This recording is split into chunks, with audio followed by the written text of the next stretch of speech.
सूरत में 118 रत्न कलाकारों की हत्या की कोशिश में मैनेजर का भतीजा दोषी पाया गया। जानिए उसने ऐसा क्यों किया।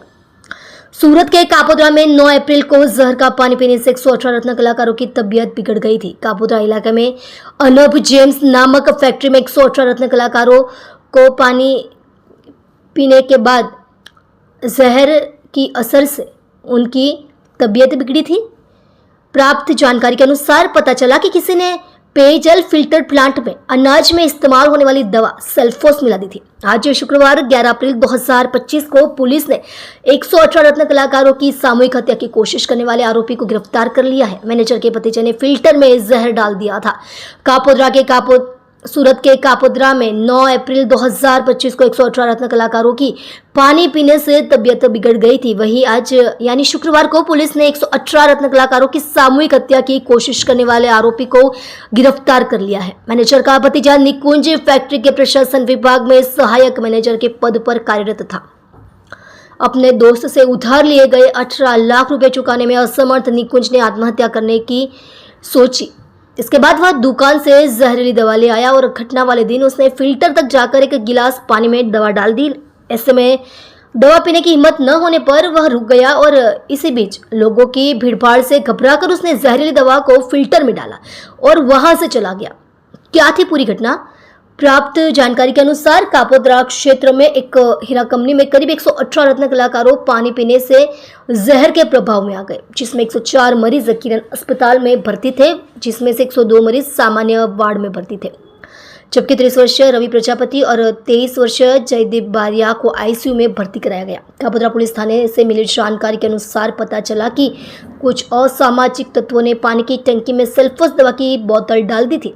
फिल्टर के पास बैग पाए गए। रत्न कलाकारों उस पानी को पीने के बाद प्रभावित हुए। पुलिस ने पूरे मामले की जाँच की।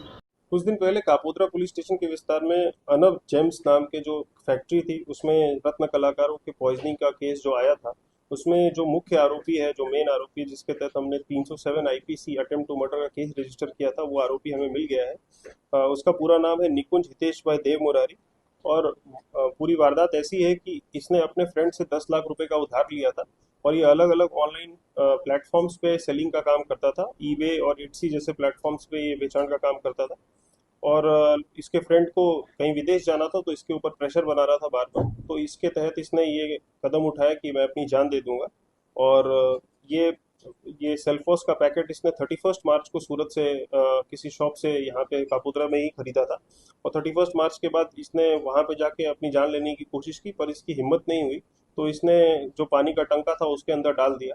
उसके बाद 3-4 मिनट के बाद इसको रियलाइज़ हुआ कि बाकी लोग भी मर सकते हैं, तो इसने हंगामा, इसीलिए यही फर्स्ट इनिशिएटर था, इसने सबसे पहले हंगामा स्टार्ट किया था कि इसमें पानी में जहर मिला है। तो इसके तहत हमने काफ़ी मेहनत की। कापोद्रा पुलिस स्टेशन के अलग अलग टीम्स और दो इंस्पेक्टर्स भी इसमें इन्वॉल्व थे और इसमें हमने अलग अलग तरीक़ों से यहाँ तक पहुँचे। सबसे पहले हमने बैच नंबर ट्रैक किया। बैच नंबर जो ये सेल्फोस का पैकेट है वो कब आया था सूरत में, तो हमें ये पता चला कि 21 मार्च को पहली बार इस बैच नंबर का पैकेट सूरत में आया।